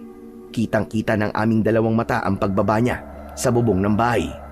Bitbit ng ibon sa kanyang magkabila ang paa, sina Buboy at Lola Aida, ang asawa ni Kapitan. Ibinaba niya ang 2 tangan, saka muling lumipad pababa sa lupa habang nagsisimula na magliyab ang bahay. Aida! Buboy! Diyos ko po, hindi maaari ito! Kapitan, anong gagawin natin? Masusunog sila kapag kumalat ang apoy. Samantala, walang tigil sa pagpalahaw sina Buboy at Lola Aida. Takot na takot ang 2. Tay! Kapitan, tulungan niyo po kami! Tulong! Tulong po! Samantala, si Tanya ay bumaba na sa lupa. Nagbalik sa dating anyo bilang isang tao. Unti-unti siyang lumapit sa kinaroroonan ko. Gusto ko sanang tumakbo papalayo, pero huli na. Nahawakan na niya ang braso ko.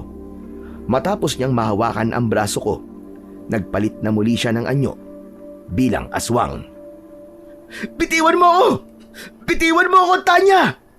Bakit? Natatakot ka ba? Talagang nakakatakot, pati ang boses niya, lalo na't malapit na malapit lang siya sa akin. Hindi! Hindi ako natatakot sa'yo! Talaga ba, Mark? Pero kitang-kita ko sa mga mata mo ang takot. Huwag kang mag-alala. Hindi ka masasaktan. Kung papatayin niyo ang apoy sa bahay ko. Pero ayos lang din.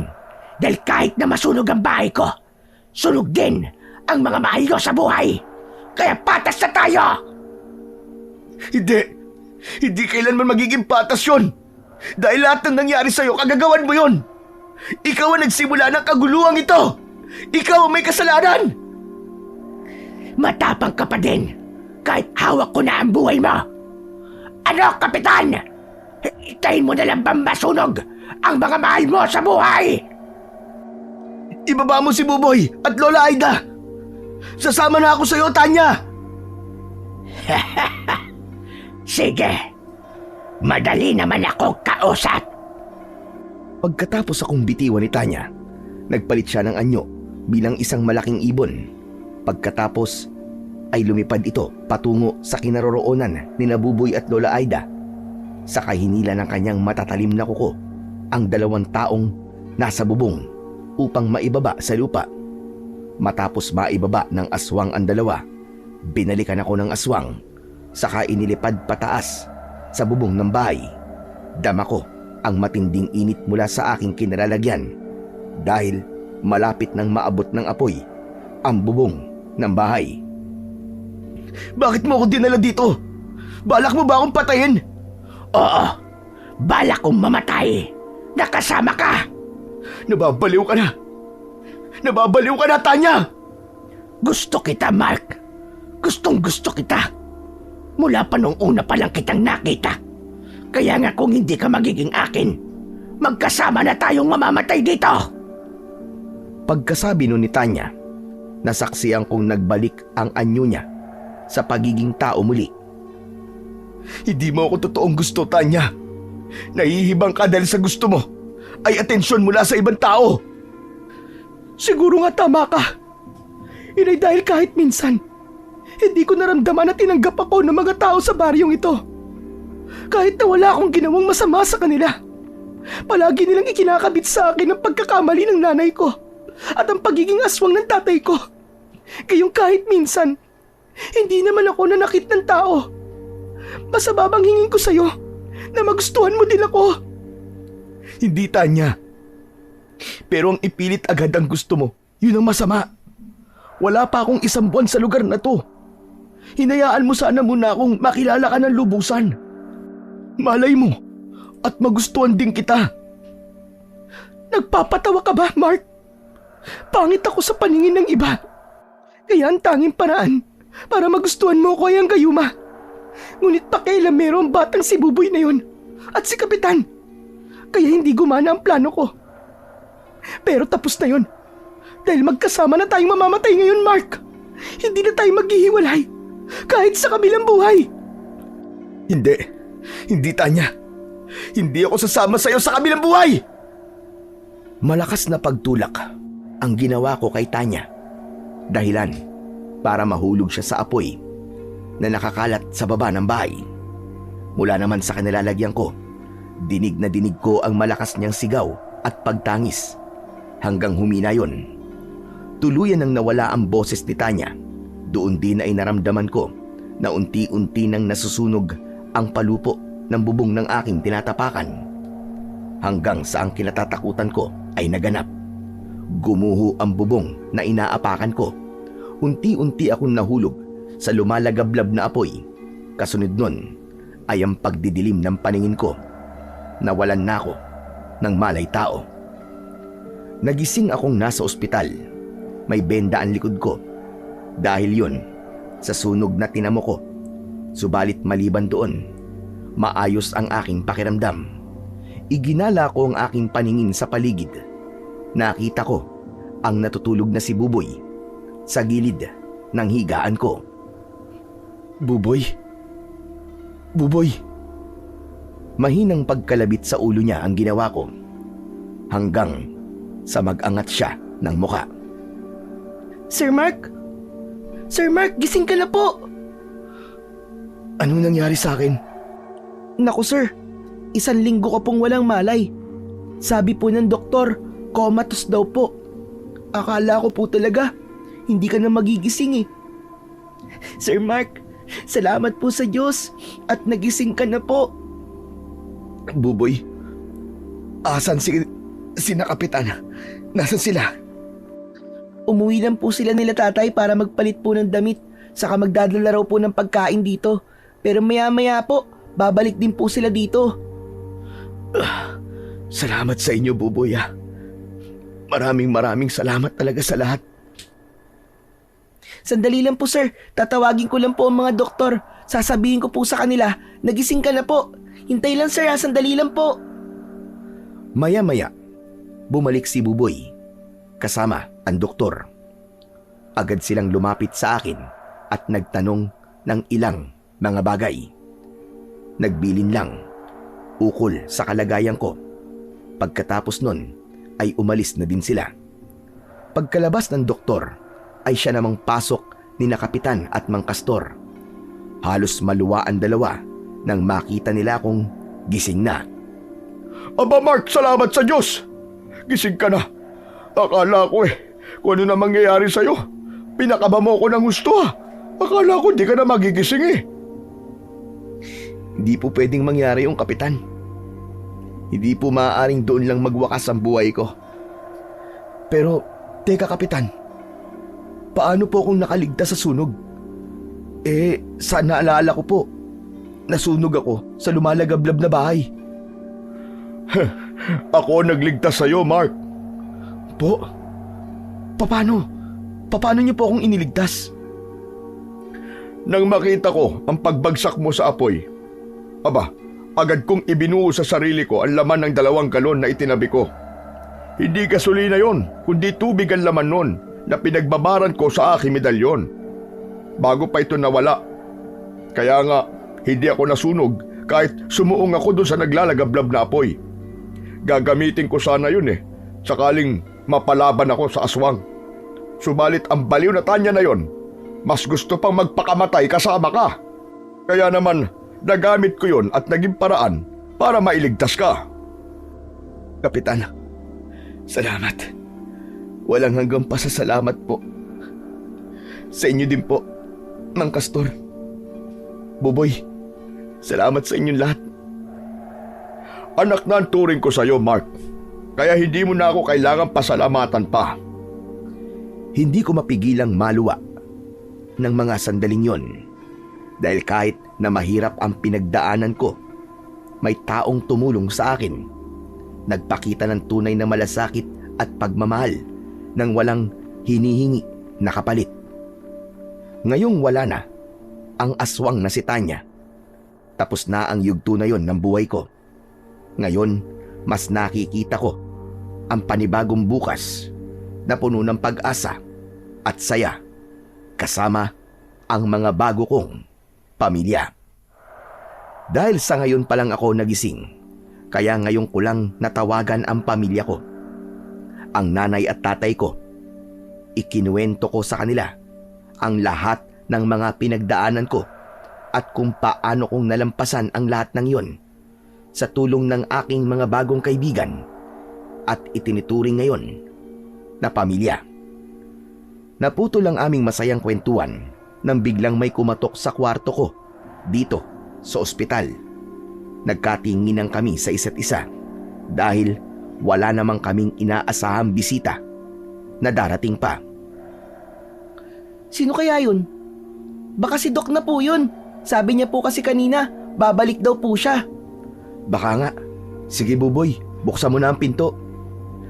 Agad namang sumunod si Buboy sa iniutos ko sa kanya.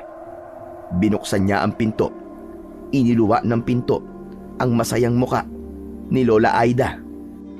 Kasama rin si Mang Castor, saka isang babae na hindi ko kilala. Napakunot pa ako dahil iniisip ko kung kakilala ba siya. Subalit si Buboy nakangiti at patakbong yumakap sa nasabing babae na nakangiti din sa kanya. Ate! Ate Sol! Tay, alam niyo po bang darating si Ate Sol ngayon? Oo anak, hindi namin sinabi sa'yo dahil gusto ka naming sorpresahin.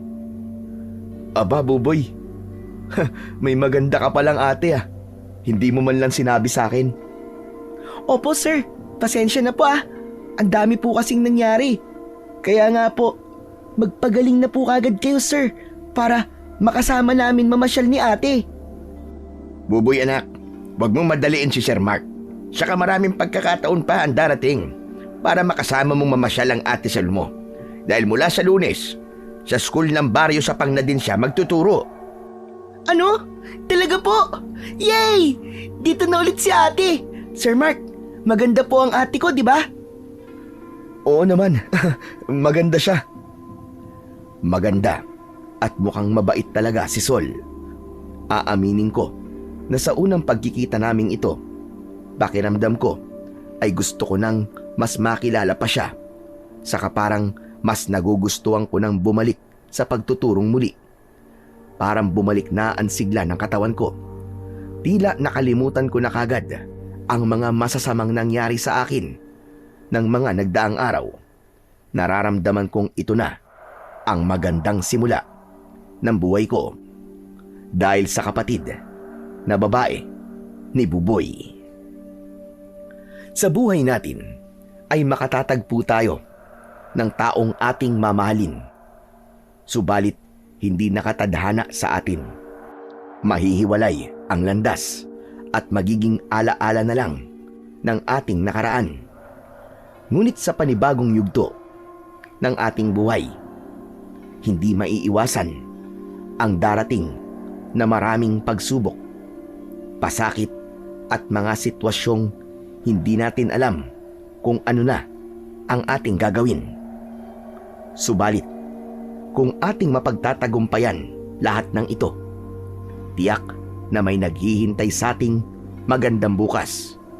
Huwag rin nating kalilimutan na palaging merong ibibigay ang ating Panginoong Diyos na mga taong makakasama natin para magbigay ng bagong pag-asa at bagong simula sa ating buhay.